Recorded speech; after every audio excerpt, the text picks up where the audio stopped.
ख्रिस्तामधील प्रियांनो सलाम.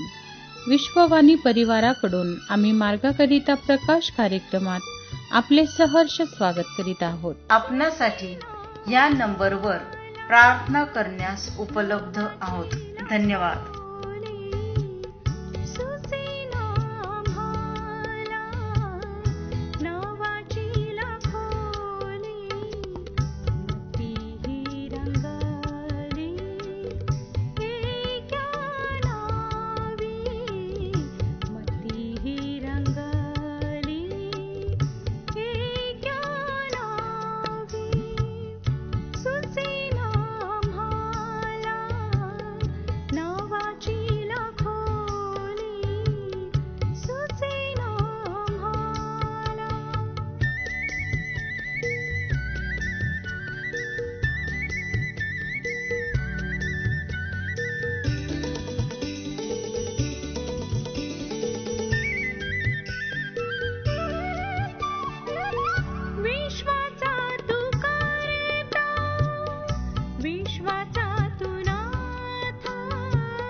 मरणाकरिता देवाचे वचन.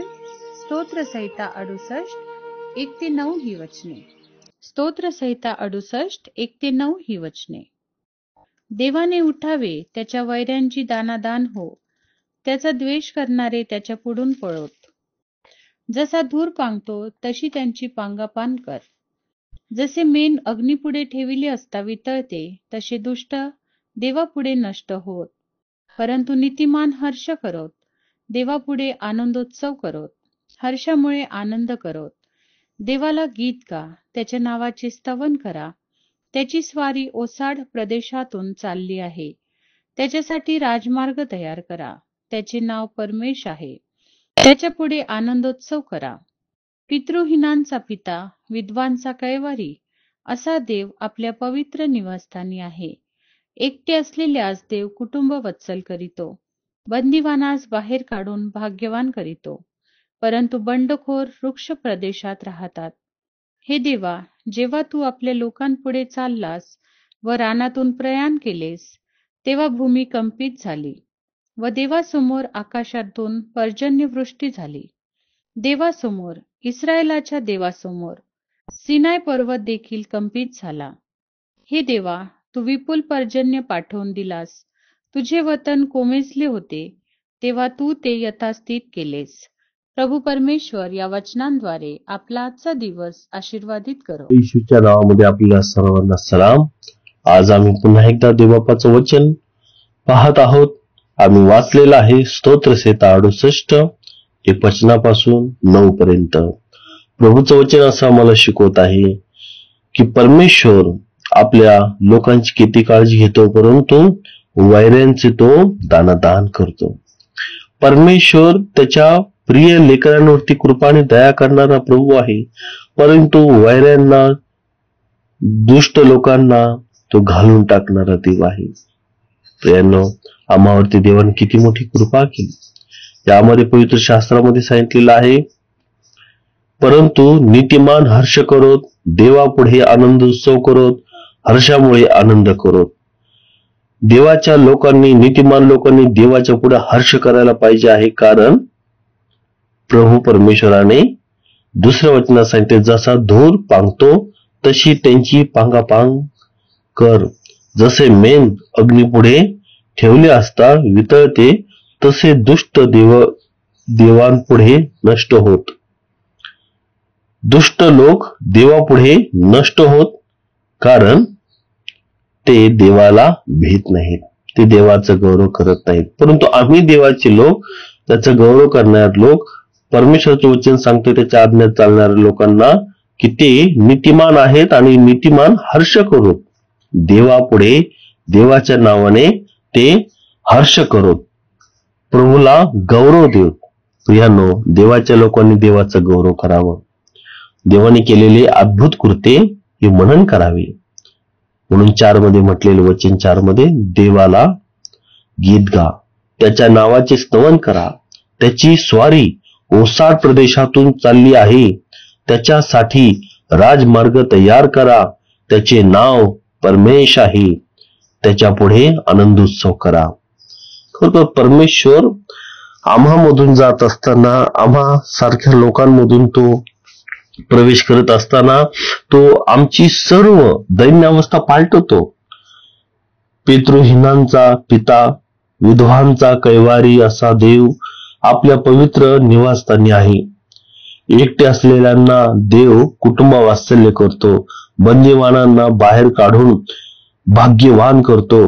परंतु बंडखोर वृक्ष प्रदेशात राहतात. हे देवा, जेव्हा तू आपल्या लोकांपुढे चाललास व रानातून प्रयाण केलेस, तेव्हा भूमी कंपित झाली व देवासमोर आकाशातून पर्जन्यवृष्टी झाली. देवासमोर, इस्रायलाच्या देवासमोर सिनाय पर्वत देखील कंपित झाला. हे देवा, तू विपुल पर्जन्य पाठवून दिलास. तुझे स्तवन कोमिजले होते, तेव्हा तू ते यथास्थित केलेस. खरोखर आम्ही लोक बंदिवासामध्ये, सैतानाच्या आटखळण्यांमध्ये, जाचामध्ये पूर्णरित्या दबून गेलो होतो. स्तवन आम्ही विसरून गेलो होतो. परंतु आता आम्हाला देवाने बंधनातून सोडवलेलं आहे. त्याने आम्हाला विजय दिलेला आहे. त्याने आम्हाला सहाय्य केलेलं आहे, आनंदाने भरलेलं आहे. म्हणून आम्ही त्याचं स्तवन करत राहायला पाहिजे आहे. खरोखर देवाने आम्हाला कृपा पुरवली. त्या कृपेला ओळखून देवाला स्तवूया, देवाला उंचवूया, देवबापाचा महिमा करूया. देवबाप आपल्या सर्वांना या वचनाद्वारे आशीर्वाद देव. प्रार्थना करू. सर्वसमर्थ जिवंत देवा, तुझे उपकाराने आभार मानतो की देवा, तू आम्हाला वैराच्या हातात पडू दिलं नाही. तो आम्हाला देवा सुंदरतेने सोडवलं आणि प्रभू, आम्हाला येशू प्रभू तुझ्या नावात तारलं तुझं गौरव करण्यासाठी. तू येणार आहेस आम्हाला घेऊन जाण्यासाठी. त्याआधी देवा, ह्या भूतलावरती तुझं स्तवन करण्यास सहाय्य कर आणि प्रभू तुझ्यामध्ये आनंदित राहण्यास सहाय्य कर. देवबाप्पा, तू महान आहे, सर्व समर्थ देव तू आहे. तुला आम्ही गौरव देतो. सर्व प्रार्थना विनंती प्रवेश तुझ्या नावात केली आहे, म्हणून ते देवबाप्पा, आमेन.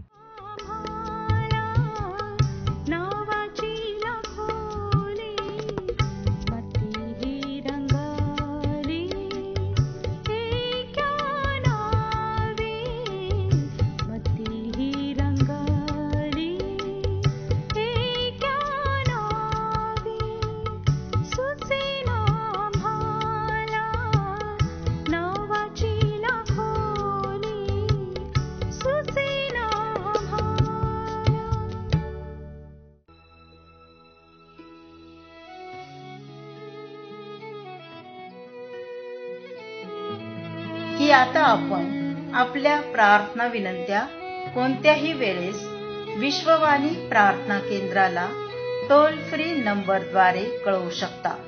आमचा टोल फ्री नंबर 1800-2700-333. आम्ही आपणासाठी या नंबरवर प्रार्थना करण्यास उपलब्ध आहोत. धन्यवाद.